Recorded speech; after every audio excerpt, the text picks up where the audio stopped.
సిద్ధ సమాధి పొందిన తర్వాత మళ్ళీ ప్రపంచం వైపు తిరిగిన వాళ్ళు పరమాత్మ వెలుగు అన్నింటిలో కనబడుతుంది ఇక్కడ. అందుకే వాళ్ళకి ఈ వెలుగు ఆ వెలుగు అని ఏం భ్రాంతి ఉండదు, ఒకే వెలుగుతో ఉంటారు ఇక్కడ. సిద్ధ సమాధి స్థితిలో అనుభవించడమే కాదు, వాళ్ళు తిరిగి లోకంలోకి వచ్చిన అలాగే ఉంటారు. కొంతమంది సమాధి స్థితి నుంచి మళ్ళీ బయట ప్రపంచంలోకి వచ్చేసాక అది మర్చిపోతారు, దాన్ని సవికల్ప సమాధి అంటారు. కానీ సమాధిలో అలాగే ఉంటూ ప్రపంచంలో తిరుగుతుంటే నిర్వికల్ప సమాధి అంటారు. ఇది అల్టిమేట్ రియాలిటీ గురించి చెప్పాడు ఇక్కడ. అటువంటి పరమానందమే 4వది. ఇప్పుడు మనకు అర్థమైంది, 3 అవస్థల కంటే పై అవస్థది, 3 గుణాల కంటే పై అవస్థది, అది సృష్టి స్థితి లైల కంటే పైన ఉన్నది ఇక్కడ. ఆ అవస్థ పేరే అవస్థ కాని అవస్థ, దాని అవస్థ అనకూడదు అసలు. అదే సర్వావస్థ వివర్జిత అని పేరు పెట్టేశారు. అవస్థలో కలిగే ఆనందం పేరేమన్నారు, మళ్ళీ అడుగుతున్నాను, శివం. శివం దాని పేరు. మరొకటి ఏమన్నాం, అద్వైతం. అన్నది ఒకటే. ఒకటే అన్నప్పుడు ఏకం అని చెప్పచ్చు కదండి, అద్వైతం ఎందుకు చెప్పాలి?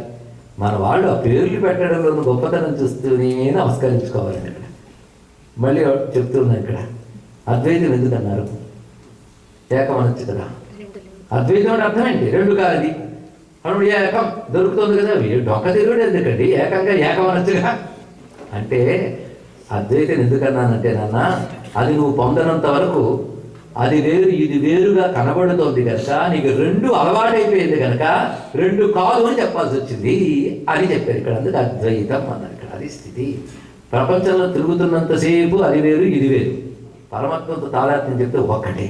అప్పుడు అంటాడు సర్వమున్నతది దివ్య కళామయమంచు. మళ్ళీ నేను భాగవతానికి చెప్పాను, ఈసారి మనం అద్వైతం సెలెక్ట్ చేసి తప్పు చేసాం, భాగవతం చెప్తే బెటర్ ఏమంటే అక్కడ కూడా ఇదే ఉంది. అది చెప్పకుండా పైవన్నీ చెప్తే అసలు భాగవతం చెప్పలేదని అర్థం. అన్ని చోట్ల మరి వ్యాసుడు కానీ శంకరుడు కానీ నువ్వు ఎక్కడికైనా దొరకపుచ్చుకుని వేదాంతమే చెప్తారు ఇక్కడ. కానీ ఇప్పుడు ప్యూర్ కాన్షియస్నెస్, దాని బ్లిస్ అని పేరు దానికంటే. అది అఖండమైన ఆనందం. మిగిలినవన్నీ కూడా తాత్కాలికములే. ఒకదాని కూడా ఒకటి బెటర్. తామసిక ఆనందం కంటే రాజసిక ఆనందం బెటర్, రాజసికం కంటే సాత్వికం బెటర్. కానీ బెస్ట్ మాత్రం అది తెలిసింది కదా ఇక్కడ. అయితే అది పొందాలంటే వెంటనే చెప్పినంత తేలిగ్గా కాదు, ముందు అర్థం అవ్వడం కష్టం, అర్థమైంది అందుకోవడం మాత్రం తేలిక కాదు. ముందు అర్థమైతే అది పెద్ద సంతోషం. ఎందుకంటే అర్థం అంటూ చేసుకోగలిగేది హ్యూమన్ బ్రెయిన్ మాత్రమే, ఇంకేది కాదు. అంతేగాని ఇక్కడ మరో జంతువుని కూర్చోబెట్టి చెప్తే అర్థం కాదు. అలాగే అర్థం కాని వాళ్ళందరూ జంతువులే నేను చెప్పలేదు ఇక్కడ. కానీ మానవ జన్మ అంటూ వచ్చాక ఈ బ్రెయిన్ మాత్రం అర్థం చేసుకోగలదు కనుక ఈ బ్రెయిన్ అది అర్థం చేసుకోవడం కోసం మనం సాధన చేయాలి. ఇవాళ అర్థం కాకపోతే రేపే అర్థం చేసుకోవాలి. ఈ జన్మలో కానీ తెలుసుకోలేకపోతే మరో జన్మలో మనకు అవకాశం లేదు. అందుకే జంతువునాం నరజన్మ దుర్లభం అని వివేక చూడమని శంకరుడు చెప్తూ మనుష్య జన్మ పొందడమే అదృష్టం నాయన. ఆ మనుష్య జన్మలో అర్థం చేసుకుని బుర్ర రావడం అదృష్టం. అంతే ఈ నాలెడ్జ్ ఎక్కడ ఫ్లో అవుతుందో అక్కడ పుట్టడం ఒక అదృష్టం. అందుకే భారతదేశంలో పుట్టడం ఒక అదృష్టం. ఈ జ్ఞానం అక్కడ ప్రవహిస్తుంది కనుక, తెలిసింది కనుక, అక్కడ ప్రవహించింది కనుక. అది మిగిలిన వాళ్ళు రాదని కాదు, మీరు కొంచెం కష్టపడాలి అంతే కదండి. ఎండిన కట్టెని మంట పెట్టడం సులభం, పచ్చి కట్టెని మండించచ్చు కానీ మొదలు ఎండ పెట్టాలి. అది తేడా. 2 కట్టెలే. కానీ భారతదేశంలో పుట్టడం ఎండు కట్టెలాంటిది. దానికి అయితే మంట పెట్టుకోవాలి. అది ఇక్కడ కావాల్సింది. ఇక్కడ అది మనం చేయగలగాలి. ఈ జన్మ తీర్థార్థానికి శంకరులు అందుకే చెప్పారు, ఈ జన్మలో కానీ ఆనందాన్ని అందుకోలేకపోతే మరి ఎన్ని జన్మలు ఎత్తినా పొందలేవు. ఈ జన్మ మళ్ళీ వస్తుందని గ్యారంటీ లేదు. ఇవాళ కాళ్ళు చేతులు కదులుతూ అర్థం చేసుకుని బొర్రించాడు భగవంతుడు. అందుకు కృతజ్ఞతలు చెప్పి ఇప్పుడున్నప్పుడే దీపం ఉండగా ఇల్లు దిద్దుకోవాలి అంటే ఇప్పుడే మనం సార్థకం చేసుకోవాలన్నాడు. కానీ అఖండమైన ఆనందం పేరేమిటి, శివానందం. అర్థమైంది కదా. అది అద్వైతం, ఏకం. అది ఆనందం అని ఊరికనే అంటే నిజానికి శాస్త్ర భాషలో ఆనందం అంటే అదే ఆనందం. శాస్త్రం సత్యం చెప్తుంది, భ్రాంతులు చెప్పదు కదా. మన దృష్టిలో ఆనందాలు ఎక్కువైపోయాయి కనుక అసలు ఆనందం చెప్పేటప్పుడు వేదమాత మాత్రం ఆనందం అంటే పరమాత్మని అర్థం చెప్పిందని వాళ్ళకు ఇటు అటు బెసగలేదు. వేదానికి ఎందుకంటే భయం, రాజు లాంటిది వేదం. అందుకే ప్రభు సంహితం అన్నారు, ధైర్యంగా చెప్తుంది. ఆనందాదేవ కల్విమాని భూతాని జాయంతే అని చెప్పేసింది. ఆనందమే బ్రహ్మము, ఆనందో బ్రహ్మేతి వ్యజాన. ఆనందమే బ్రహ్మం అంటే అలా చెప్పారు కదండి. అందుకే నిన్న అది తాగినప్పుడు కలిగిన ఆనందం బ్రహ్మం అన్నాడు ఒక ఆయన. జాగ్రత్తగా దాన్ని దుర్వ్యాఖ్య చేయకూడదు. అదే మన చరిత్రలో వరుధిని ప్రవరుడితో ఆనంద బ్రహ్మ అన్నారుగా అని చెప్తే చదువులు దుర్వ్యాఖ్య చేస్తున్నాం తిడతాడే. అది అర్థం చేసుకోవాలి. ఇక్కడ ఆనందం బ్రహ్మం అంటే మనం ఎలా పెడితే అలా ఆనందం ఉంటే అదే బ్రహ్మం అని చెప్పడం కాదు. ఇక్కడ భ్రమలన్నీ తొలగిన తర్వాత లభించే అఖండమైన ఆనందం ఆనందో బ్రహ్మేత వ్యజాన. కానీ ఆనందం అనేది మన లోపల అనేక విధాలుగా వాడుతున్నాం కనుక శుద్ధమైన ఆనందానికి మనకు పేరు పెట్టారు పరమానందం, సచ్చిదానందం. ఇంకా గట్టిగా చెప్తే త్రిగుణాన్ని 4వ దానికి పేరు శివం. కనుక దాని పేరు శివానందం అని పెట్టారు ఇక్కడ. ఆ శివానందం ఎంత బాగుంటుంది. ఆ శివానందం ఇవాళ ఇలా వచ్చి అలా పోయేది కాదు, అది మాటి మాటికి కలుగుతూ ఉండాలి మన లోపల, మాటి మాటికి. ఇది ఎలాంటిదంటే ఒక తరంగాలు వస్తూ వస్తూ ఉంటే ఎలా ఉంటుందో, అరుణాం కరుణ తరంగితాక్షి, ఆ ఫ్రీక్వెన్సీ మాటి మాటికి ఒక ఫ్లో వెళుతుంది అనుకోండి, మీరు అబ్జర్వ్ చేయండి ఫ్లో, అది కంటిన్యూ నిరంతరం ఉంటుంటుంది. దాని పేరు నిరంతరం. అంతరం అంటే గ్యాప్, నిరంతరం అంటే వితౌట్ ఎనీ గ్యాప్. అలా నిరంతరం. మీరు ఈ మాట కూడా ఎక్కడ విన్నట్టుంది కదా, లలితా శాస్త్రం.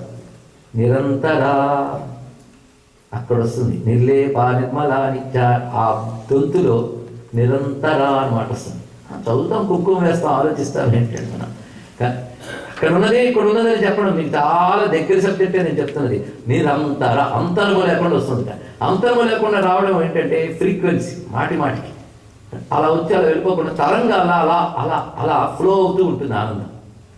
ఫ్లో అని చెప్పడంలో ఒక విశేషం ఉన్నదండి. ఫ్లోలో నిత్య నూతనం ఉంటుంది. స్టాగ్నెంట్ వాటర్లో మకిలి పట్టే అవకాశం ఉంది, ప్రవాహంలో ఉండదు. కనుక ఎప్పుడు నూతనంగా ఉంటుంది. ఎన్ని వాళ్ళు ఆనందిస్తామంటే నేను అంటాడండి, జీవితంలో ఎప్పుడు ఆనందమైన బోరు కొడుతుందని కాసేపు ఏడుస్తానన్నాడు. కానీ ఎందుకు ఏడుస్తాం? ఏడిస్తే ఆనందం అంట, మళ్ళీ ఆనందం కోసం చూశారు ఇక్కడ. కనుక ప్రతివాడు ఆనందం అనే వస్తువు కోసం తాపత్రయపడుతున్నాడు. మరి ఎందుకు దుఃఖపడుతున్నాడు అంటే ఆనందం వస్తువులో ఉందనుకుంటున్నాడు. అది వచ్చింది బాధ. అసలు ఆనందాన్ని ఆనందంగా అనుభవించండి, ఆనందాన్ని వస్తువులు ఎందుకు కలుపుతారు? ఇది ఆలోచించవలసిన అవసరం ఇక్కడ. ఆ ప్యూర్ ఆనందం అది నిరంతర, అంతరము లేకుండా నిరంతరం ప్రవాహంగా తరంగం తర్వాత అలా వస్తూ ఉంటే ఎంత బాగుంటుందండి. అలా నిరంతర ప్రవాహంగా వచ్చే ఆనందానికి లహరి అని పేరు. ఆ శివానందం నిరంతర అనుభవంలో ఉంటే దాని పేరు శివానంద లహరి. అది ఆదిశంకరుడు పెట్టిన అత్యద్భుతమైన నామధేయం, అఖండమైన ఆనందం. ఇప్పుడు మళ్ళీ శివానంద లహరి అన్నారు కదా. శివుడు కేవల ఆనంద రూపం అంటే నామం ఉందా, రూపం ఉందా? అక్కడ శివం ఆనందం, ఆ ధ్యాన స్థితిలో లభించేది. నామం లేదు, రూపం లేదు. మరి శివుడు అంటే రూపం కూడా ఉంది కదండి, శివుడు అనే నామం ఉంది కదా, రెండు ఉన్నాయి కదా. అటువంటప్పుడు ఆనందం నామరూపాలు లేనిదైతే శివానందం అన్నప్పుడు శివుడు అనబడే వాడి యొక్క ఆనందం అంటే శివుడి ఆనందమా? శివుడు అనగానే మనకి జటాజూటధారి, గంగ ధరించాడు, నెలవంక పెట్టుకున్నాడు, వాడి యొక్క ఆనందమా? లేక మనం పొందుతున్న శివానందమా? ఏది చెప్పండి. ఇది శివస్య ఆనందమా? ఏమిటి శివుడి యొక్క ఆనందమా? కాదు, మనం పొందుతున్న ఆనందం శివుడు ఆనందమా, మన ఆనందమా? మన ఆనందం ఇది, శివానందం ఏమిటి? ఇది ఆలోచించారండి. అలా క్వశ్చన్స్ వేస్తే ఒక్క పేరులోనే ఎంత పెట్టాడు మహానుభావుడు. శంకరాచార్య టైటిల్ని అనలైజ్ చేస్తే అది పెద్ద శాస్త్రం పెట్టింది, అంత చక్కగా పెట్టాడు మహానుభావుడు. అంటే శివుడు ఎక్కడో బయట వస్తువు కాదు. ఎందుకంటే నీ లోపల 3 అవస్థల్లో నువ్వు ఆనందం అనుభవిస్తున్నావు, అవునా లేదా? జాగ్రత్త, స్వప్న, సుషుప్తుల్లో. అలాగే ఇందాక చెప్పిన సాత్విక, రాజస, తామస గుణాలు ఇవి అనుభవించడానికి అనుకున్న ఎక్విప్మెంట్ శరీరం. ఆ శరీరంలో మనం 3 శరీరాలు మళ్ళీ పరిశీలించాలి. ఏమిటవి? స్థూల, సూక్ష్మ, కారణ, 3 శరీరాలు. ఈ 3ఇంట్లోనే ఆనందం ఫ్లో అవుతుంది ఆత్మ. కానీ ఆ ఆత్మ 3ఇంట్లోని ప్రవహిస్తున్న 3ఇంటికి అతీతంగా ఉంది. మీరు 3ఇంటిని దాటి దాంతో కలిసిపోతే ప్యూర్ ఆనందం వస్తుంది. అంతేకాదు, సులభంగా చెప్పింది. ఆ 4వ దాని పేరు ఆత్మ. ఆత్మ యొక్క వెలుగు 3 శరీరాల్లో ఉంది. కానీ 3 శరీరాలు ఆత్మ కాదు. ఆత్మను తెలుసుకోవాలని 3 శరీరాలు కావాలండి. కానీ 3 శరీరాలు చీల్చి ఎక్కర్లే. 3 శరీరాల్లో వెలుగుతున్న వెలుగదని తెలుసుకోగలిగితే నీ వ్యూ 3 శరీరాలు పైకి పడుతుంది. అక్కడ నీ దృష్టి అక్కడ నిలుస్తుంది. ఇక్కడ అది 4వ. కానీ 4వది ఆత్మ. ఆ ఆత్మకే మరొక పేరు శివ. దాన్ని మించిన గొప్ప వస్తువు లేదు. ఇక్కడ మన శరీర పరిమితులు బట్టి మీరు నేను భేదం చూపిస్తున్నాం. కానీ ఆత్మ వస్తువుకి వెళ్తే 3ఇంటికి పైన ఉంది కనుక అది అంతటా వ్యాపించిపోయింది. అది దాని పేరు బ్రహ్మ. ఇప్పుడు శివానందాన్ని మరో 2 పేర్లు కలిసి ఆత్మానందం, బ్రహ్మానందం. ఏమంటే ఆనందం అంత గొప్పదా? మీరు చెప్తూ ఉంటే గొప్పది అనిపిస్తుంది. కానీ పొందితే ఇంకా బాగుంటుంది. ఎంత బాగుంటుందంటే నువ్వు ఈ లోకంలో, భూలోకంలో ఉన్న ఆనందాలన్నీ అనుభవించిన ఇవి చాలనట్టు స్వర్గలోకం, ఆ పైన చంద్రలోకం, మరో లోకం, ఈ లోకం వెళ్ళి బ్రహ్మలోకం వరకు వెళ్ళిన ఇన్ని లోకాల ఆనందాలు మొత్తం కట్టిన ఆనందం ముందు అత్యంత బిందువులయ్యా అన్నాడు ఇక్కడ. ఇదే స్వాత్మానంద నవీభూత బ్రహ్మాద్యానంద సంతతి. ఆత్మానందం, బ్రహ్మానందం, చిదానందం, సచ్చిదానందం, పరమానందం పేరే శివానందం. ఆ శివానందం పొంగులు వారుతూ కనబడేటువంటి అనుభూతి పేరు శివానంద లహరి. కనుక శివుడు ఇప్పుడు మనం జటాజూటధారితో ఒప్పుకుంటారా? మీరు ఒప్పుకోరా? ఏమంటే ఏమంటాడు? ఆ సచ్చిదానందమైన వస్తువు ఒకటి ఉంది, అది పొందాలని మనకు చాలా తాపత్రయం ఉంది. ఇప్పుడు శాస్త్రం విన్నాం కనుక ఎలాగైనా పొందాలి. ఒకవేళ అలా అనుకుంటే, అనుకోని వాడు చాలా మంది ఉన్నారు. ఇప్పటి నుంచి ఎందుకంటే అవన్నీ కాసింత పోస్ట్ పోన్ చేస్తే వేల జన్మలకు పోస్ట్ పోన్ అయిపోతుంది. తెలుసుకోండి, ఇక్కడ పొందితే ఇప్పుడే పొందగలం, లేకపోతే లేదు. ఇక్కడ ఒకవేళ అది పొందాలి అనుకుంటే అప్పుడు ఏం చేయాలి? ఇప్పుడు అది ఇంతవరకు ఆనందం గురించి చెప్పాం, బాగుందని తెలిసింది. ఇక్కడ ఇప్పుడు పొందాలంటే ఏం చేయాలి? దానికి నామం రూపంలో ఒప్పుకుంటాం, కానీ పొందాలనుకుంటున్న మనకి నామం రూపం ఉన్నాయా లేదా? ఉన్నాయని అనుకుంటున్నాం. అంటే నామం రూపం దేనికి ఉందో అది నేను అనుకుంటున్నాం. అసలేం నేను నామం లేదు, రూపం లేదు. కానీ నేను అనుకుంటున్న దానికి నామం రూపం ఉంది. నేను అనుకుంటున్నది దేన్ని చెప్పండి? శంకరుల ఫిలాసఫీలోకి వెళ్తున్నాను. శరీరాన్ని నేను అనుకుంటున్నాను, గట్టిగా మాట్లాడితే నీ ఆలోచన నువ్వు అనుకుంటున్నావు, నీ ప్రాణాన్ని నువ్వు అనుకుంటున్నావు. కానీ వీటన్నిటి కదిలిస్తున్నది ఏదో ఆత్మ, అది నువ్వు అనుకోవట్లేదు. వచ్చింది బాధ. అదే నువ్వని తెలిస్తే అహం బ్రహ్మాస్మి, అది తెలియనంత వరకు అహం దేహాస్మి అంతే. ఇక్కడ అహం దేహోస్మి, ఇదే విషయం తెలిసింది కదా. ఇప్పుడు మన యొక్క ప్రయాణం టువార్డ్స్ ఎటు వెళ్ళాలి? దేహం నుంచి ప్రపంచం వైపు కాదు, అహం దేహోస్మి నుంచి అహం బ్రహ్మాస్మి వైపు ప్రయాణం చేయాలి. అప్పుడు మనం ఇంతకాలం నామరూపాలు అలవాటైపోయాయి మనకి, అవునా లేదండి? ఏ వస్తువు గురించి చెప్పినా దీని పేరు ఏంటంటే అంటారు, లేకపోతే మనకు తెలియదు. దానికి ఒక ఫార్మ్ ఉండాలి. ఇవి అలవాటైపోయిన మనం ఇవి లేనిది అర్థం ఉంటే ఎక్కడ అర్థమవుతుందండి? మనకు అర్థం కాదు. ఒక చిన్నపిల్లవాడి పాపం హల్వా తినడం మీద మొహం వస్తుంది, కానీ వాళ్ళ అమ్మ హల్వాలో మంచి మంచి ప్రోటీన్ విటమిన్స్ అన్ని పెట్టి చేసింది. పిల్లడు తినట్లేదు, ఎంతగా తింటారన్నాడు. వాళ్ళ అమ్మ వెంటనే ఏం చేసిందంటే దాని ఒక చిలక ఆకారంలో చేసి పెట్టింది. వెంటనే వచ్చి తిన్నాడు వాడు. హల్వా తిన్నాడు, చిలక తిన్నాడు. హల్వా తిన్నాడు, కానీ వాడు ముందు చిలక వచ్చి తిన్నాడు, తిన్నది హల్వాయి.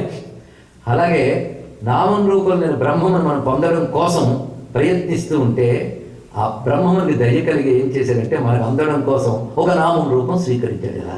హల్వా చిలక ఆకారం పొందినట్లుగా పరమాత్మ కూడా ఒక ఆకారం ధరిస్తాడు.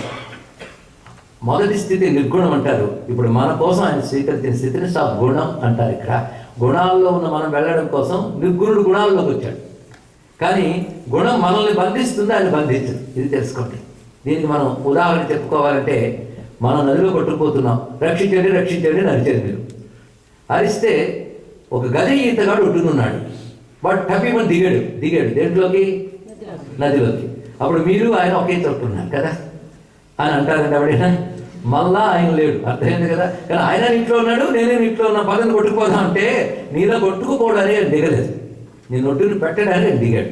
కానీ ఇద్దరు నీటిలో ఉన్నట్టు కనబడ్డా అది ఒడ్డుని చేర్చడానికి వచ్చిన రూపం, ఇది కొట్టుకుపోవడానికి పనికి వచ్చిన రూపం. అదేవిధంగా నామరూపాలు లేనివాడు నామరూపాల్లోకి రావడం అంటే ఒడ్డునున్న గది ఈతగాడు నదిలో దిగడం అంటే. ఇది తెలిసింది కదా. ఇక్కడ కనుక నిర్గుణమైన బ్రహ్మము సగుణమైన ఒక రూపం ధరిస్తుంది. సగుణమైన నిర్గుణమైన బ్రహ్మమే. ఇది ఎలా అంటే చిలక ఆకారం చేసిన హల్వాయే, చేయకపోయిన హల్వాయే అయినట్లుగా సగుణమైన బ్రహ్మమే, నిర్గుణమైన బ్రహ్మమే. మన గుణములు బంధిస్తాయి, ఆయన గుణాలు బంధం తీస్తాయి. రెండింటి అది తేడా ఇక్కడ. కానీ బంధం తీసే గుణాలు కనుక దాని పేరు కళ్యాణ గుణములు అన్నారు. ఇక్కడ బంధించబడే గుణములు కనుక మనకు అకళ్యాణ గుణములు. కానీ గుణాల్లో కొట్టుమిట్టాడుతూ తిరుగుతున్న మనం త్రిగుణాతీత స్థితికి వెళ్ళాలి అంటే ముందు నిర్గుణమైన బ్రహ్మమును సగుణముగా ఉపాసించాలి. అయితే మనలాంటి గుణము కాదు కనుక దానికి మనకు పేరు పెట్టే డివైన్, దివ్యం. దివ్య గుణములతో వస్తాడు భగవానుడు. ఆ దివ్య గుణములతో ఉపాసించేటప్పుడు ఏ రూపంతోనైనా ఆరాధించుకో. శివుడు రూపం అనబడే జటాజూటధారి కావచ్చు, చతుర్భుజాలు శంఖచక్రములు ధరించిన వాడు కావచ్చు. పేరుకి అర్థం తీస్తే మాత్రం అన్ని నిర్గుణంలోకి వెళ్ళిపోతాయి. మనం ఆలోచించట్లేదని కొట్టుకుంటాం, ఆలోచించిన బాబు ఉంటే ఆలోచించాలి, వచ్చింది బాధ. కొట్టుకోవడం ఆగిపోతుంది కదా కనీసం ఆలోచిస్తే. దాని పేరే చూడండి, శివం అంటే శుభం. ఇందాక మూడింటికి అతీతమైన వాడు శివం. మంగళకరుడు శివుడు. విష్ణు అంటే సర్వవ్యాపకుడు. ఆ బ్రహ్మము అంతా వ్యాపించింది కదా, దాని పేరు విష్ణు. ఏమైనా భేదం ఉందో అర్థం తెలిస్తే మనకు భేదం పోయింది. అలాగే నామంలోనే భేదం పోయింది. అలాగా మనకి హిందూ మతంలో వినబడే సర్వదేవతల పేర్లు ఆ బ్రహ్మమునికే అన్వయిస్తాయి. మీకు గుర్తించండి. మీరు గణపతి అనగా మీకు ఎవడు గుర్తొస్తాడండి? ఉదాహరణ చెప్తున్నాను, ఆలోచిస్తారండి. తొండం పెట్టుకున్నవాడు గుర్తొస్తాడు, టక్మని గుర్తొచ్చింది. కానీ గణపతి అనే మాటకి తొండము పెట్టుకున్నవాడు అని అర్థం ఉందా? ఆలోచించండి. గణములకు పది. గణములు అంటే ప్లూరల్, బహువచనం. అనేక మంది కలిసి గణం. కానీ గణములన్నింటిని నడుపుకున్నవాడు పతి, వాడు ఏకవచనం. కానీ గణములుగా కనబడుతున్న ప్రపంచమునందంతటా వ్యాపించిన ఒక్కడెవడో వాడు గణపతి. ఇప్పుడు ఆ గణపతి అర్థం ఎక్కడికి వెళ్ళిపోయింది? ఎందుకు వెళ్ళిపోయిన శివుని దగ్గరికి వెళ్ళిపోయింది చూసారా? మీరు ఇలాగ ఆలోచిస్తే హిందూ మతంలో ఎవడు ఏ దేవతను పూజించినా అర్థంలో పడిపోతే ఒకే నిపుణం వైపు పడిపోయింది. కొంచెం ఆలోచించడం పెద్ద కష్టం కాదు. కొంత వేదాంతం కానీ ఇది నాకు అర్థం కాదు అని ఫిక్స్ అయి కూర్చుంటారు. వచ్చింది అది బాధ. కొంచెం హాయిగా వింటే అర్థమైపోయింది. అయితే అప్పుడే అర్థమైపోయింది, అప్పుడే మోక్షం వస్తున్న భయంతో మనం అర్థం కాకుండా ఉండాలి, జాగ్రత్త పడాలి. ఇంకేమీ లేదు ఇక్కడ. కానీ సూక్ష్మంలో మోక్షం అంటే ఇంతేనమ్మా. స్థూలంలో మోక్షం లేదు, సూక్ష్మంలో మోక్షం ఉంది. అది రహస్యం. స్థూలమైన శరీరాల్లో మోక్షం లేదు, సూక్ష్మమైన బ్రహ్మలో మోక్షం ఉంది. అది సూక్ష్మంలో మోక్షం అంటే ఈజీగా మోక్షం అని కాదు అర్థం ఇక్కడ. సూక్ష్మం అంటే సెటిల్, ఇది అర్థం.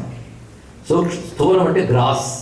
మనం గ్రాస్ ఆనందాలే అనుభవిస్తున్నాం. ఇంకో రకంలో గ్రాస్ ఆనందాలు, గడ్డి సుఖాలు, ఏదైనా ఈ గ్రాస్ ఆనందాలు అనిపిస్తున్నాం. కానీ సటిల్ సూక్ష్మం.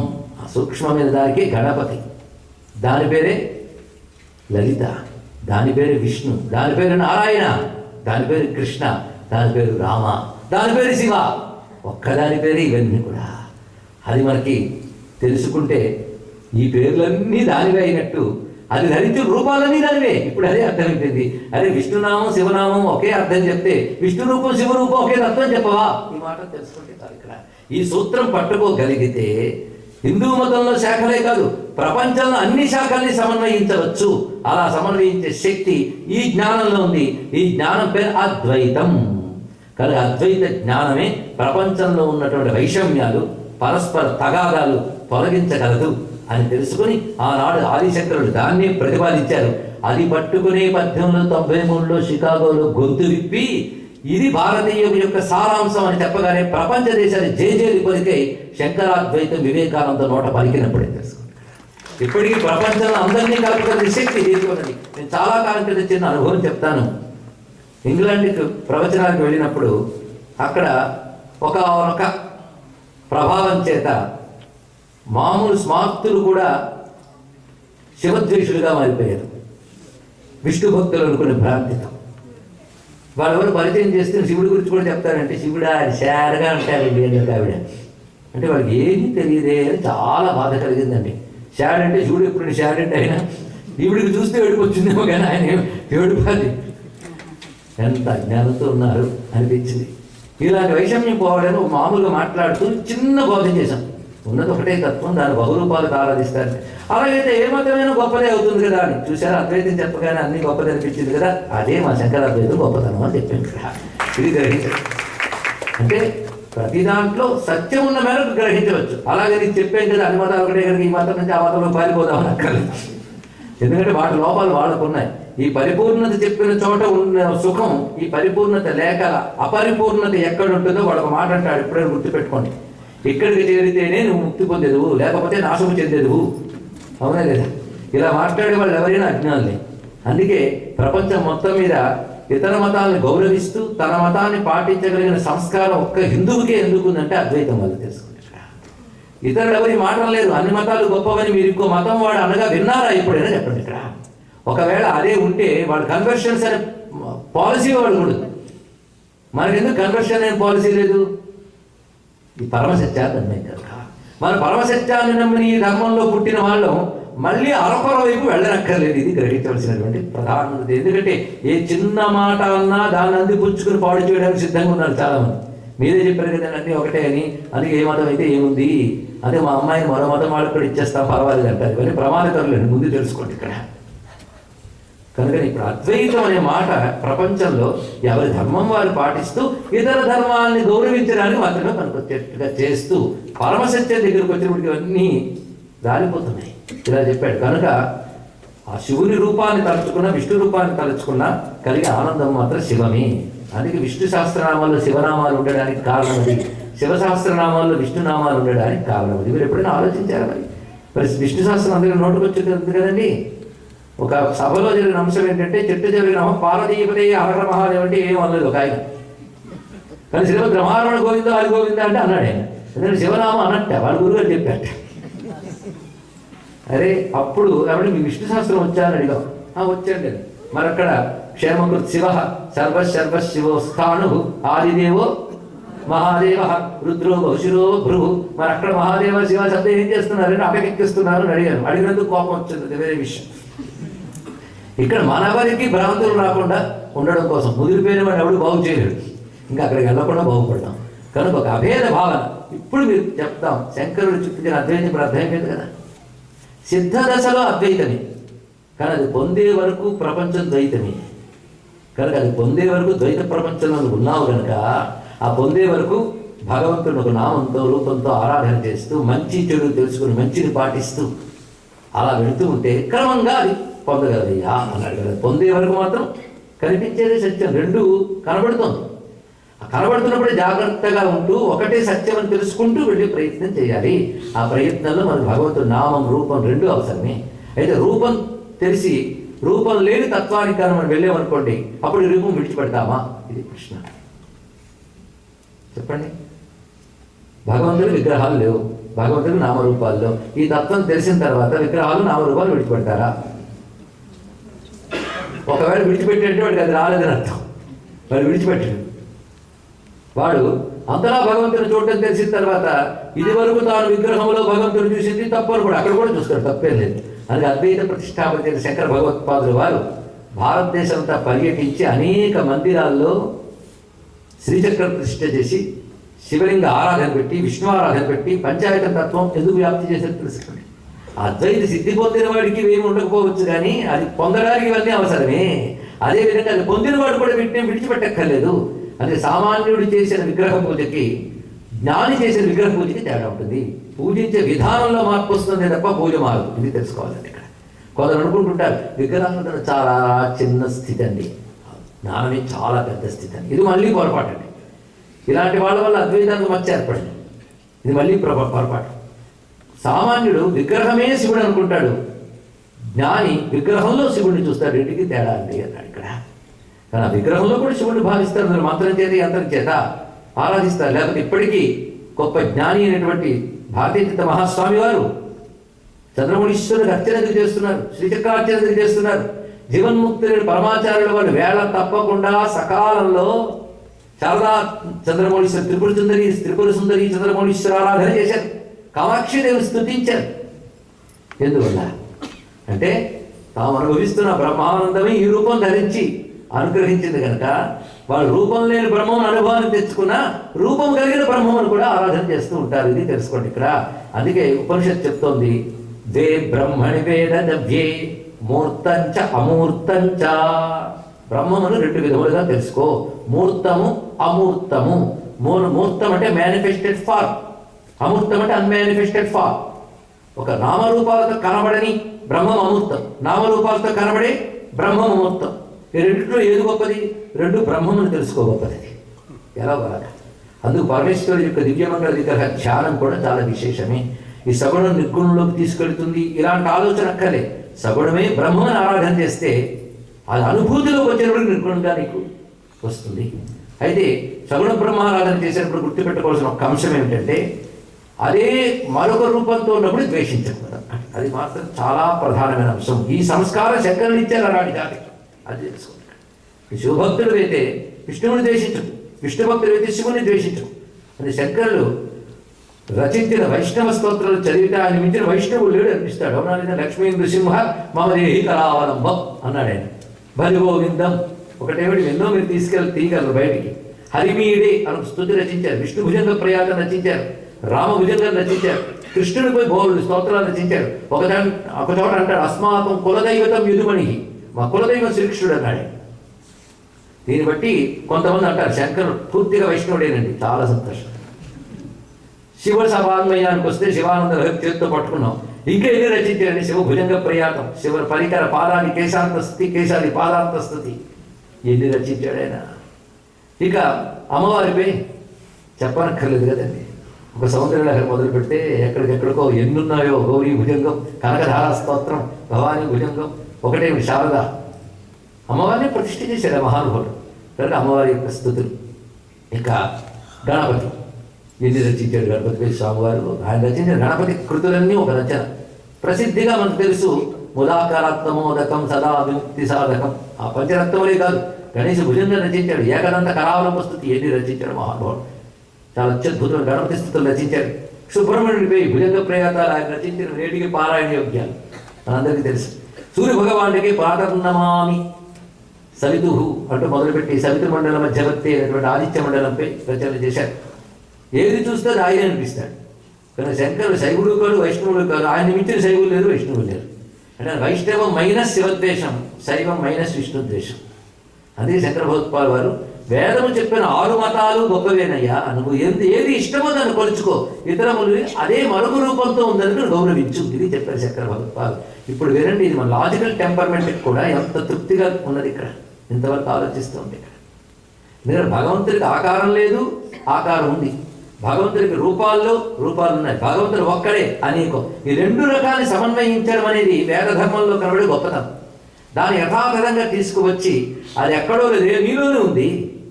నువ్వు నేను అనుకుంటున్నా, నేను శరీరం, నేను ప్రాణం, నేను బుద్ధి, ఇవన్నీ తీసేసాక నేను తీరు. అవునా కదా?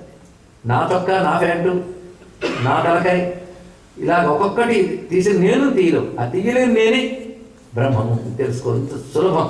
అదే అహం బ్రహ్మాస్మి. అది అంత చెప్పారు. కానీ ఎక్కడైనా అది సత్యమేనా అంటే సత్యమని చెప్పడానికి రమణ మహర్షి పుట్టాడు. చూడండి, మహాత్ముడు కనబడ్డాడు.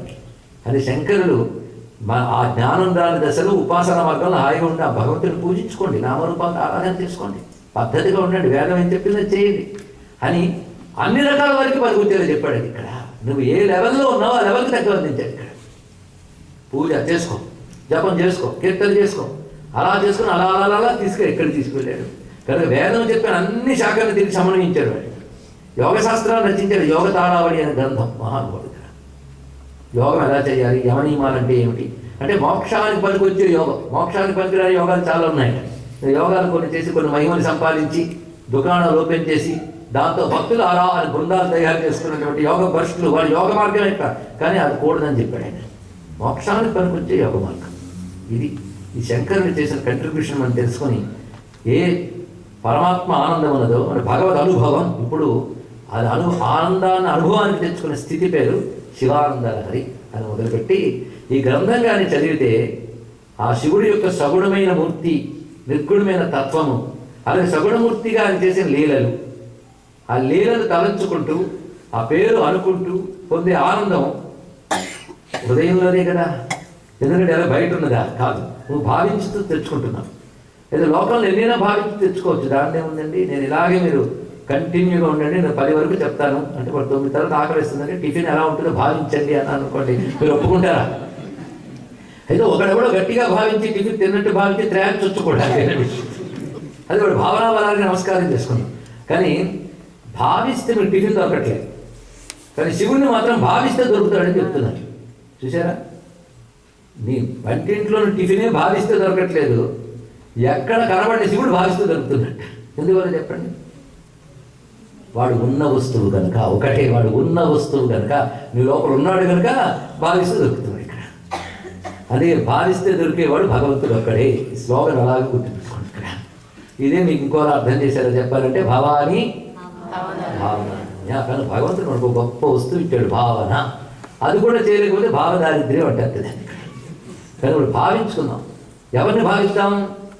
నీ ఇష్టం వచ్చినట్టు కాదు, శాస్త్రం ఏం చెప్పింది అది భావించు అంటే. ఇక్కడ ఉన్నది భావించు. కానీ పరమేశ్వరుడు నిర్గుణముగా ఉన్న సగుణముగా ఏ రూపాలు చేశాడో, ఏ లీలలు చేశాడో మహర్షులు తపస్సుతో దర్శించి మనకు వర్ణించారు. నీ పనంతా వాటిని తలంచుకుంటూ వాటిని నీకు అన్వయించుకుంటూ భావిస్తూ తరించిపోతాం. ఆ భావించేటప్పుడు కలిగే ఆనందం ఏ ఆనందం? ఇప్పుడు మీరే చెప్పారు, ఆనందమేగా. కనుక ఆ భావనతో ఆనందం ఆ భావిస్తున్న కొద్దీ పుడుతోంది. ఎక్కడ పుడుతోంది? అక్కడ. అది తెలుసుకోవాల్సింది. అక్కడ పుడుతుంది కదా. ఆ పుడుతున్న ఆనందం తరంగాలుగా వస్తుంది కనుక ఆ బ్రహ్మమును భావించినప్పుడు, చింతన చేసినప్పుడు కలిగే అనుభూతి పేరు శివానంద లహరి. ఆ బ్రహ్మమే శివుడు. ఆ శివుడు భావిస్తూ పొందే ఆనందం ఏదైతే ఉందో దాన్ని గ్రంథరూపంలో అందించారు. ఈ పద్యం చదువుకుంటూ ఇందులో ఉన్న భావం గ్రహిస్తుంటే మనము ఆనందాన్ని అందుకోగలం. కనుక రచించిన వాడు ఆనందం అనుభవించి రచిస్తాడు, మనం ఆ రచన పట్టుకుని ఆనందాన్ని పెడతాం ఇక్కడ. కానీ శంకరుడు ఏ ఆనందానుభూతిని పొంది గ్రంథాన్ని రచించారో మన ఈ గ్రంథం చదివి అధ్యయనం చేసి భావించి ఆనందం పొందారు. నేను శివానంద పుస్తకం చూడకుండా వచ్చండి అని చెప్పి టకటకటక అప్పు చెప్పాం, పుస్తకం వచ్చి ఆనందం రాదు. అది వచ్చింది భావించాలండి, భావించాలి. భావించకుండా పాట పాడినా, భావించకుండా పిల్లల చేత పాటలు పాడిస్తాం, సంతోషం ఉంది, నేర్పండి. కానీ వాళ్ళు భావించే నేర్పాలి వయసు వచ్చాక. లేకపోతే జడం ఫీల్ రాదు. తాను ఫీల్ అవ్వకపోతే అవతలవాడు ఏం కలిగించగలడు? అలాంటి వాళ్ళ గురించి త్యాగి ఒక మాట అంటాడు, పరమానందముని కమలముపై బకభేకములు చెలగేగ్ని మనసా అన్నాడు. సంస్కృతంలో చెప్పాడు కదా, అర్థం కాలేదేమో తెలుగు చేద్దాం. ఒక కమలం దగ్గర బకం భేకం రెండు ఉన్నాయట. బకం అంటే కొంగ, భేకం అంటే కప్ప. ఈ రెండు ఎక్కడున్నాయి? ఆ కమలం దగ్గరే కూర్చున్నాయి.